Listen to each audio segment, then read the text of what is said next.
नमस्कार दोस्तों। आज हम बात करेंगे मनोवृत्ति के बारे में कि जो पहला वीडियो था मेरा मनोवृत्ति का, उसमें मैंने बताया था कि मनोवृत्ति क्या होती है और उसकी क्या विशेषताएं होती हैं। तो एक हल्का सा रिवीजन कर लेते हैं कि मनोवृत्ति होती क्या है। तो देखा जाए तो जो समाजशास्त्री हैं और जो मनोवैज्ञानिक हैं, उनके द्वारा मनोवृत्ति की अलग-अलग डेफिनेशन दी गई है। तो ऐसी कोई यूनिवर्सल डेफिनेशन नहीं है मनोवृत्ति की, लेकिन अगर हम सिंपल शब्दों में समझना चाहें, तो किसी भी मनोवैज्ञानिक विषय के प्रति जो हमारी नकारात्मक या सकारात्मक भाव होते हैं, यानी किसी भी मनोवैज्ञानिक मनोवैज्ञानिक मतलब ये दिमाग जिसके बारे में सोच सकता है, वो कोई भी चीज़ हो सकती है, हमारी कल्पना भी हो सकती है, रियल स्थिति भी हो सकती है, कोई घटना हो सकती है, कोई जीव-जंतु हो सकता है, कोई मनुष्य हो सकता है, कोई स्त्री-पुरुष, कुछ भी हो सकता है, जिसके बारे में दिमाग सोच सकता है। यानी वो चीज़ें जो मन कल्पना कर सकता है, उनको बोला जाएगा मनोवैज्ञानिक। तो किसी भी मनोवैज्ञानिक वस्तु के संबंध में जो हमारी नकारात्मक या सकारात्मक भाव की मात्रा होती है, उसको बोलते हैं मनोवृत्ति, यानी एटीट्यूड इंग्लिश में। और एक चीज हमेशा याद रखना कि एटीट्यूड जो शब्द नॉर्मल बोलचाल की भाषा में प्रयोग किया जाता है ना, तो उससे थोड़ा आपको कंफ्यूजन होती होगी। जैसे कोई थोड़ा अहंकार में होता है तो हम बोल देते हैं देखो यार कितना एटीट्यूड है इसमें। लेकिन कोई सकारात्मक अगर काम करता है ना, तो उसके लिए एटीट्यूड वर्ड का उपयोग नहीं करते हम। तो देखा जाए तो एटीट्यूड को हमने यानी मनोवृत्ति को हमने नकारात्मक तरीके से लिया, लेकिन जो मनोवृत्ति यानी एटीट्यूड जो होता है वो नकारात्मक नहीं होता। वो सकारात्मक भी हो सकता है और नकारात्मक भी हो सकता है। इसकी विशेषताएं हम पढ़ चुके थे कि जन्मजात होती हैं, थोड़ी बहुत ज्यादातर अर्जित होती हैं। समाज में हम जो घुलते मिलते हैं, उनके साथ जो रिएक्शन करते हैं, उनसे ये सीखी जाती हैं, यानी सामाजिक प्रक्रिया है इसको सीखने की।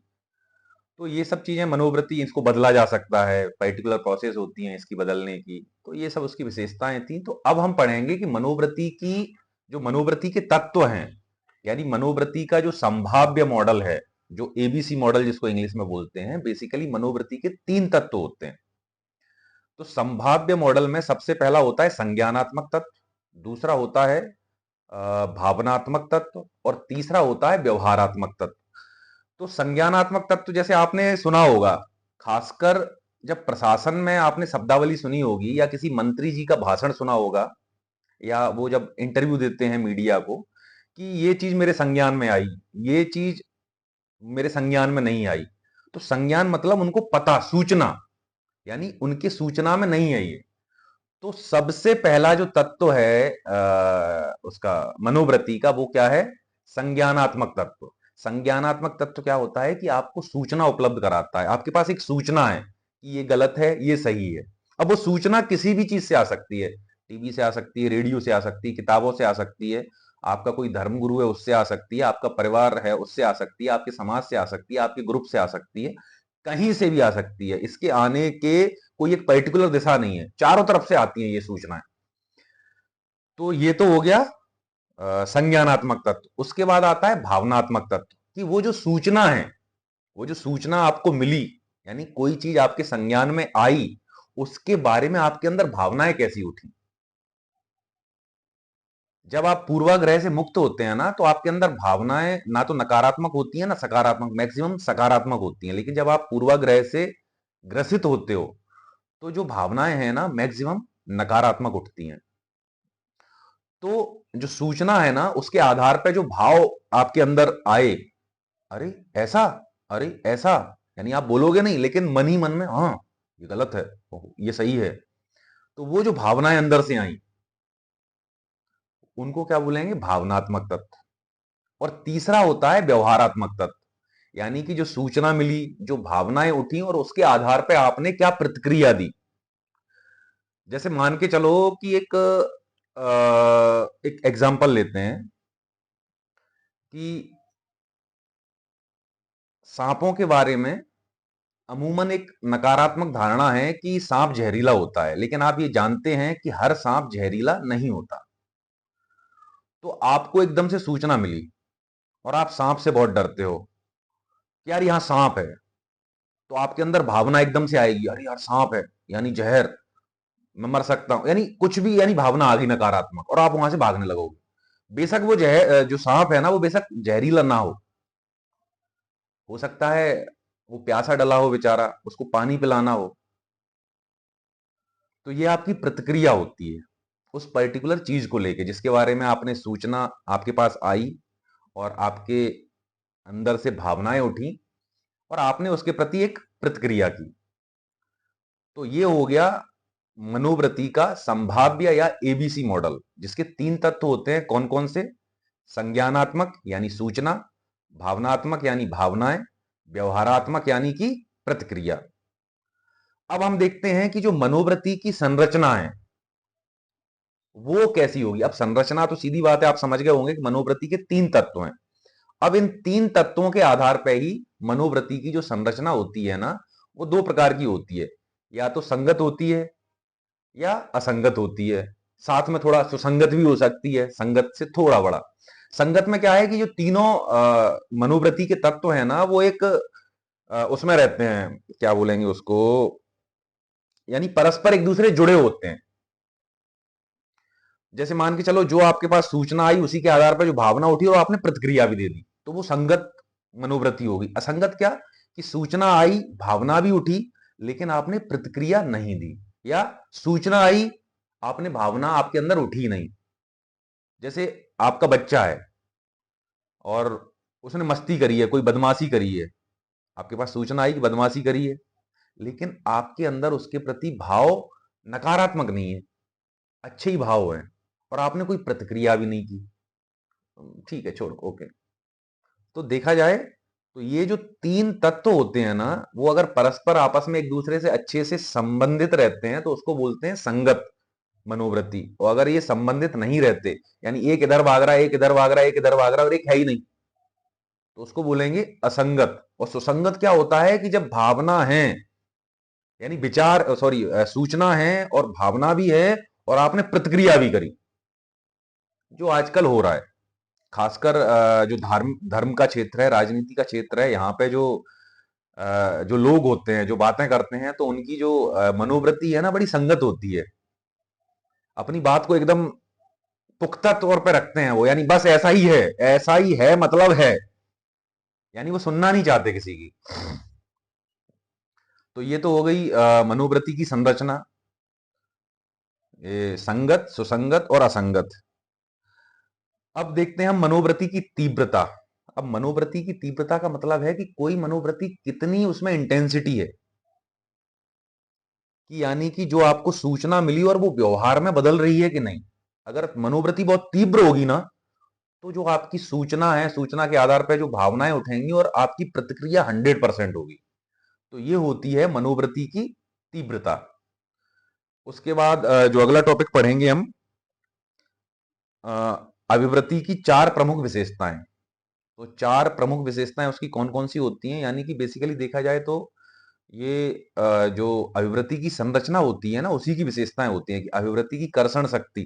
कर्षण शक्ति मतलब कि अभिवृत्ति किसी भी विषय या वस्तु को लेके कितनी नकारात्मक है या कितनी सकारात्मक है। फिर बोलते हैं हम अभिवृत्ति की चरम सीमा। चरम सीमा बताती है कि अभिवृत्ति किस सीमा तक नकारात्मक है और सकारात्मक है। फिर है अभिवृत्ति की विविधता, यानी कि जो अभिवृत्ति है ना, वो बहुत सारी हैं, कि एक ही है, कि एक ही अभिवृत्ति में बहुत सारी अभिवृत्ति हैं। उसके बाद है अभिवृत्ति की केंद्रितता, यानी केंद्रीयता, यानी सेंट्रल टेंडेंसी जिसको हम बोलते हैं। तो देखा जाए तो बहुत सारी अभिवृत्ति में एक अभिवृत्ति ऐसी होती है जो बहुत ज्यादा मजबूत होती है, तो उसको बोला जाता है अभिवृत्ति की केंद्रीयता। उसके बाद अभिवृत्ति के प्रकार, यानी एटीट्यूड के प्रकार। तो प्रकार कितने होते हैं? इसके 3 प्रकार होते हैं: सकारात्मक, नकारात्मक और उभयनिष्ठ। सकारात्मक मतलब कि अभिवृत्ति आपकी किसी पर्टिकुलर मनोवैज्ञानिक विषय को लेके अच्छी है। नकारात्मक यानी किसी पर्टिकुलर मनोवैज्ञानिक विषय को लेके आपकी जो अभिवृत्ति है ना, वो नकारात्मक है। और उभयनिष्ठ, उभयनिष्ठ मतलब किसी मनोवैज्ञानिक विषय को लेके कुछ अच्छी है और कुछ बुरी है, यानी कुछ सकारात्मक है और कुछ नकारात्मक है। अब हम देखते हैं मनोवृत्ति के प्रकार। प्रकार मतलब फंक्शन। तो जो एटीट्यूड के फंक्शन हैं वो क्या क्या हो सकते हैं? तो सबसे अच्छी चीज है कि जो मनोवृत्तियां होती हैं वो समाज को और विश्व को समझने में बड़ी महत्वपूर्ण भूमिका निभाती हैं। बड़ी महत्वपूर्ण भूमिका निभाती हैं, क्योंकि आपकी जो मनोवृत्ति होती है ना, आप उसी हिसाब से सूचनाओं को ग्रहण करते हो। आप उसी हिसाब से विश्व को समझने की, समाज को समझने की, चीजों को समझने की कोशिश करते हो। क्योंकि ये मनोवृत्ति है ना, आपके दिमाग के चारों तरफ एक सर्कल खींच देती हैं। उस सर्कल में जो जो चीजें होती हैं, यानी जितनी प्रकार की मनोवृत्ति होती है ना, आप उसी तरीके से समाज में रिएक्ट करते हो। जैसे कोई इंट्रोवर्ट व्यक्ति है, या चलो एक छोड़ो इसको, एक सिंपल सी चीज ले लेते हैं कि एक व्यक्ति अंदर से बहुत नकारात्मक है, तो उसको मैक्सिमम चीजें नकारात्मक ही मिलेंगी, क्योंकि उसकी जो एटीट्यूड है ना, वो बहुत नकारात्मक है चीजों को लेके। और हमेशा कंप्लेनिंग करता रहेगा, अरे यार मेरे ऑफिस में ये है, मेरा बॉस बहुत गंदा है, बहुत परेशान करता है, कस्टमर बहुत बेकार हैं, यार परिवार में, फैमिली में ऐसा हो, यानी जहां देखो वहां वो सिर्फ और सिर्फ नकारात्मक बातें करेगा। तो उसको जितने भी मैक्सिमम लोग मिलेंगे था, तो परसेंटेज ऑफ चांसेस ये रहेंगे कि उसको नकारात्मक लोग ही मिलेंगे। क्योंकि जैसे आप अंदर से होते हो ना, वैसा आपको यानी बाहरी रूप में दिखाई देता है, या लोग आपसे वैसे ही मिलते हैं। जैसे हम देखते हैं कि शराबियों से, जैसे कोई शराबी है ना, उसकी शराबियों से बड़ी अच्छी दोस्ती हो जाती है। नॉर्मल लोगों से इतनी अच्छी दोस्ती नहीं होगी, लेकिन जो शराब, क्योंकि जो जैसा होता है ना, वो वैसे को ही अट्रैक्ट करता है। तो एक तो ये हो गया फंक्शन कि मनोवृत्ति हमको समाज और विश्व को समझने में सहायता करती है। उसके बाद है कि पूर्वानुमान लगाने में मदद करती है मनोवृत्ति। यानी कि जैसे मान के चलो, हमारी मनोवृत्ति अगर शराब को लेके बुरी है, जैसे शराब पीना एक व्यक्तिगत फैसला है, मैं उस पर कोई कमेंट नहीं कर रहा हूं, पर मैं समझाने की कोशिश कर रहा हूं कि आपने देखा होगा यूरोपियन देशों में लोग दिन में भी शराब पीते हैं। क्यों? क्योंकि वहां का वेदर ऐसा है, जलवायु ऐसी है कि उनको 2 पैक मारने पड़ेंगे तभी वो काम कर सकते हैं, इतनी ठंड रहती है। लेकिन वहीं अगर इंडिया में, जहां की जलवायु उष्ण कटिबंधीय है, वहां पे कोई व्यक्ति अगर दिन में शराब पीता है, तो उसको प्रॉब्लम उसके साथ चालू हो जाती है। तो मैक्सिमम समाज में एक अवधारणा है, यानी मनोवृत्ति ये है समाज की, कि शराब, यानी भारतीय समाज में, कि शराब पीना बहुत गलत चीज होती है। तो हम बचपन से वो मनोवृत्ति को लेके चल रहे हैं। अब हम जब किसी व्यक्ति को देखेंगे, यार ये शराब पीता है, तो हमारे अंदर एक रहता है कि नहीं यार, ये आदमी बहुत बुरा होगा, शराब पीता है। तो हमने क्या किया, पूर्वानुमान लगा लिया। हमने उससे डायरेक्ट बात नहीं करी, बट इतना पता है कि हमको ये शराब पीता है। तो उसी आधार पे हमने पूर्वानुमान लगा लिया कि ये आदमी यार सही नहीं है, यार शराब पीता है तो कैसे काम करेगा। फिर उसके बाद आवश्यक सूचनाओं से हमें बचाती है। अब जैसे मान के चलो, हमारी जो मनोवृत्ति है ना, कि हम एक, जैसे एक सिंपल सा चीज लेके देखते हैं कि हमारी मनोवृत्ति है, जैसे मैं कोई पर्टिकुलर धर्म को मानता हूं, ठीक है, तो उस पर्टिकुलर धर्म में जो बातें लिखी होंगी, वो चीज मेरी मनोवृत्ति में है। तो अब कोई अलग धर्म की जो बातें होंगी ना, उनके बारे में मैं रिएक्ट नहीं करूंगा, उनको ज्यादा सुनूंगा ही नहीं। तो ये बेसिकली क्या है, ये जो इधर उधर से जो सूचनाएं आ रही हैं, उनसे हमें बचाती हैं, हमें मतलब ही नहीं है, हमारे पास है ना, बस उससे ज्यादा हमें नहीं जानना। तो मनोवृत्ति क्या करती है, हमें अनावश्यक सूचनाओं से बचाती है। अनावश्यक क्यों? क्योंकि वो हमारे लिए, हम आवश्यक समझ ही नहीं रहे, तो वो हमको अनावश्यक सूचनाओं से बचाती है। उसके बाद कोई अगर महत्वपूर्ण सूचना है, तो उसकी प्राप्ति में हमारी मदद करती है। जैसे महत्वपूर्ण सूचना, अब हम धर्म को ही लेके जब बात कर रहे हैं, तो धर्म को लेके करते हैं कि जैसे मैंने भगवान बुद्ध के बारे में, या मैंने भगवान राम के बारे में पढ़ा, ठीक है, अब मुझे अच्छा लगा, तो फिर मैं उनके बारे में और सर्च करूंगा कि यार और क्या है, और क्या है, तो मेरे पास वो सूचनाएं आएंगी उनके बारे में।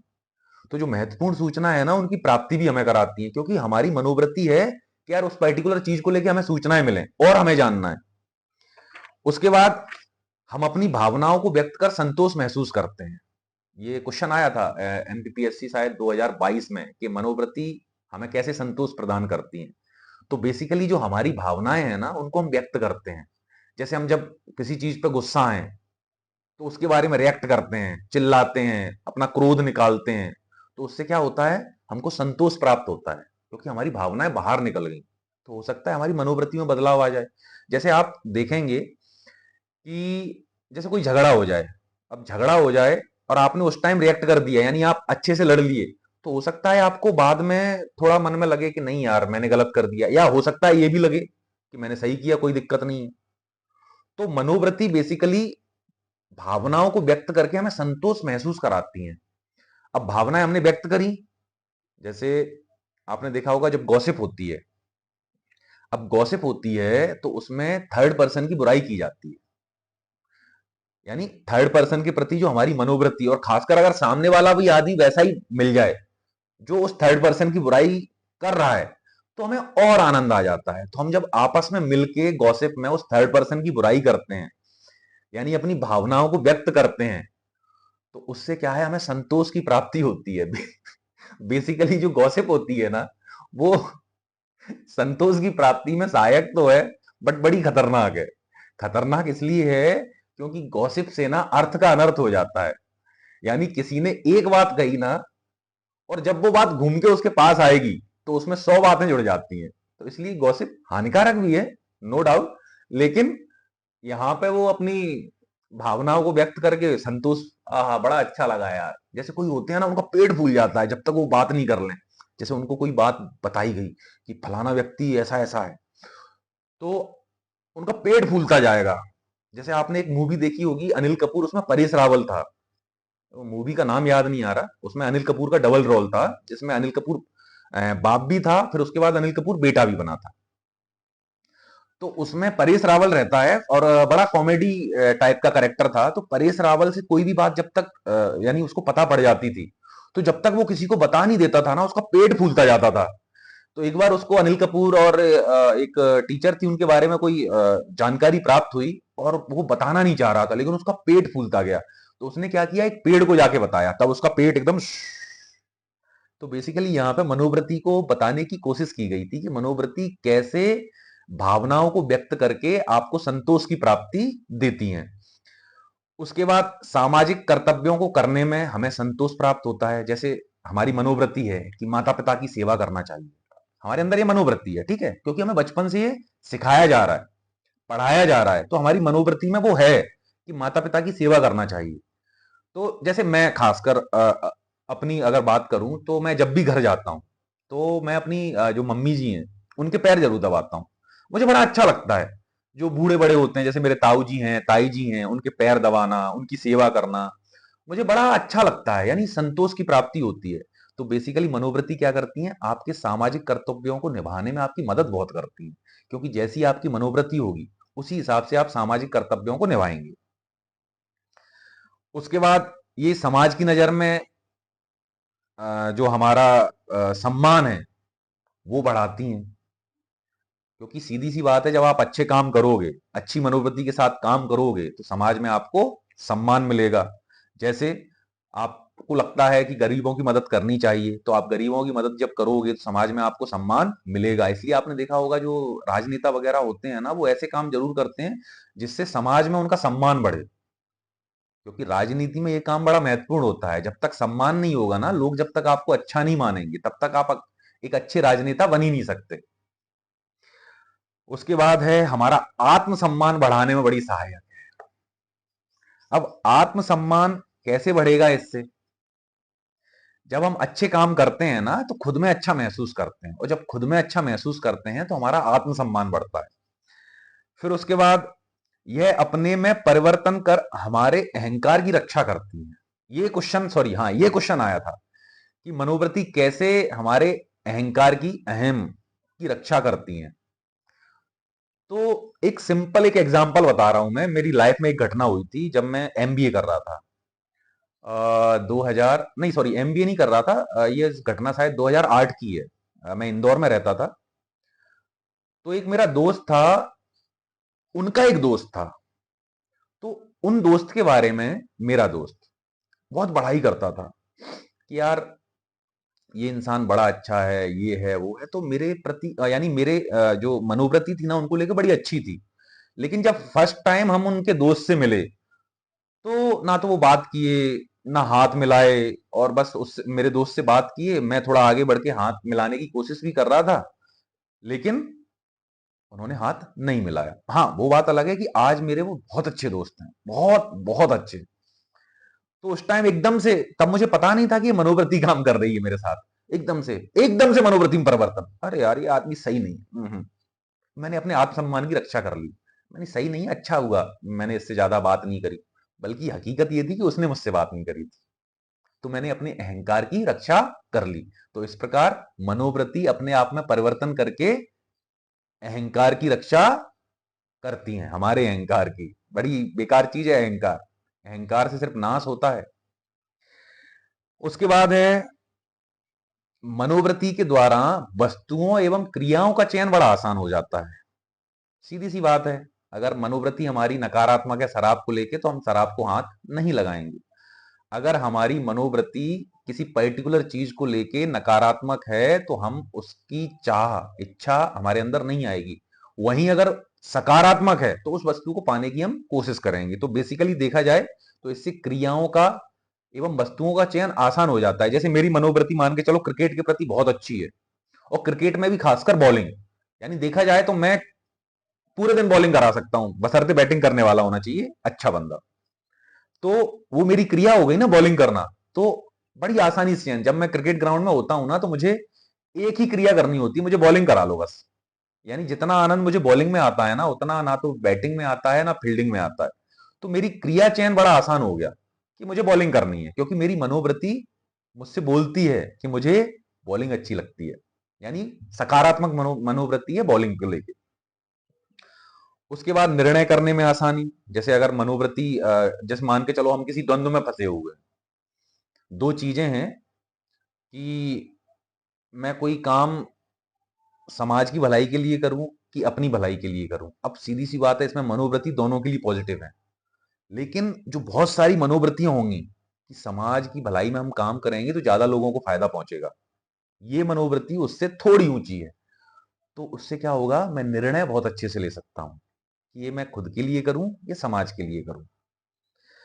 और साथ ही साथ मनोवृत्ति आपको मोटिवेट करती है। मोटिवेट कैसे करती है कि जैसे मेरा किताबों के प्रति ज्यादा अच्छा रुझान है, तो सीधी सी बात है मुझे पढ़ने की प्रति वो मोटिवेट करेगी कि और पढ़ो और पढ़ो और पढ़ो। अगर मैं खेलने को लेके मेरी मनोवृत्ति अच्छी है तो मुझे खेलने को लेके मोटिवेट करेगी। सामाजिक सेवाओं को लेके मेरी मनोवृत्ति अगर बहुत अच्छी है तो मुझे सामाजिक सेवाओं को करने के लिए मोटिवेट करेगी। तो ये तो हो गए मनोवृत्ति के फंक्शन। अब ये जितने भी फंक्शन हमने सुने वो सकारात्मक फंक्शन थे। अब अगर जो नकारात्मक फंक्शन की बात करें मनोवृत्ति की, तो वो क्या क्या हो सकते हैं। इनसे रूढ़िवाद बढ़ता है। रूढ़िवाद हम अगले एक दो वीडियो में डिस्कस करेंगे कि रूढ़िवाद बेसिकली होता क्या है। तो इससे क्या होता है, रूढ़िवाद बढ़ता है मनोवृत्ति, क्योंकि मनोवृत्ति सीधी सीधी जुड़ी होती है रूढ़िवाद से। वो बात अलग है कि मनोवृत्ति का एक पार्ट है रूढ़िवाद, ना कि उसका यानी रूढ़िवाद का हिस्सा। ये व्यक्ति का जो दृष्टिकोण होता है वो तटस्थ और वस्तुनिष्ठ नहीं रख पाता। यानी किसी चीज के प्रति अगर हमारी सकारात्मक मनोवृत्ति होगी तो ठीक है, लेकिन अगर नकारात्मक मनोवृत्ति रही तो हम वस्तुनिष्ठ नहीं रह पाएंगे, हम तटस्थ नहीं रह पाएंगे। हम कहीं ना कहीं झुक जाएंगे, यार ये चीज अच्छी है इसको चुन लेते हैं। तो हम वस्तुनिष्ठ नहीं रह पाते और तटस्थ नहीं रह पाते। उसके बाद है कि परिवर्तन के प्रति बड़ी दिक्कत होती है। जैसे हमारी मनोवृत्ति अगर नकारात्मक है परिवर्तन को लेके, और प्रकृति में परिवर्तन बहुत जरूरी है, समाज में परिवर्तन बहुत जरूरी है, तो हम परिवर्तन बड़ी आसानी से नहीं कर पाते। जैसे कि मान के चलो कि मुझे अगर मेरे घर में बोला जाए कि यार ये अहंकारी बहुत है, लेकिन मैं अपने आप में परिवर्तन करना ही नहीं चाह रहा। तो जो मनोवृत्ति है ना, यानी मुझे अपना एटीट्यूड अच्छा लग रहा है, मुझे लग रहा है कि नहीं यार मैं सही हूं, बट वो गलत है। समाज मुझसे बोल रहा है, हर आदमी बोल रहा है कि यार तुम्हारे अंदर अहंकार है, पर मैं उसमें परिवर्तन करना नहीं चाह रहा, क्योंकि मेरी मनोवृत्ति इसकी अनुमति नहीं दे रही। क्योंकि मेरी मनोवृत्ति को तो मेरा अहंकार अच्छा लग रहा है। तो इसलिए मनोवृत्ति क्या करती है, परिवर्तन का विरोध करती है। तो इससे जो समायोजन होता है, एडजस्टमेंट होता है ना, उसमें दिक्कत आती है। उसके बाद समाज में शोषण का सबसे बड़ा कारण है मनोवृत्ति। जैसे मान के चलो आप प्रशासनिक अधिकारी हो और आप गरीबों को प्रति आपकी नकारात्मक मनोवृत्ति है, तो आप जो जो सामाजिक योजनाएं हैं गरीबी मिटाने के लिए, तो इन योजनाओं को आप उसके सही लाभार्थी तक पहुंचने ही नहीं दोगे, क्योंकि आपको गरीबों से नफरत है। आप अच्छे से काम करोगे ही नहीं। तो इससे क्या होगा, शोषण और बढ़ेगा। फिर समाज में अगर आप बात करते हैं जो उच्च जाति के लोग हैं और निम्न वर्ग के लोग हैं, तो उच्च वर्ग का जो भी अगर कोई व्यक्ति है वो निम्न वर्ग के लोग के प्रति अगर गलत धारणाएं रखता है, गलत मनोवृत्ति रखता है, तो उनका वो और शोषण करेगा कि वो तो होते ही इसलिए हैं। वंचित वर्गों का शोषण होता है इससे। उसके बाद चुगली और जजमेंटल, मनोवृत्ति के कारण ही गॉसिप होती है। गॉसिप का सबसे बड़ा कारण है मनोवृत्ति। अगर नकारात्मक मनोवृत्ति है आपकी, वैसे गॉसिप तो अच्छी और बुरी दोनों तरह की होती है, लेकिन मैक्सिमम गॉसिप नकारात्मक होती है। तो मनोवृत्ति के कारण ही ये गॉसिप होती है।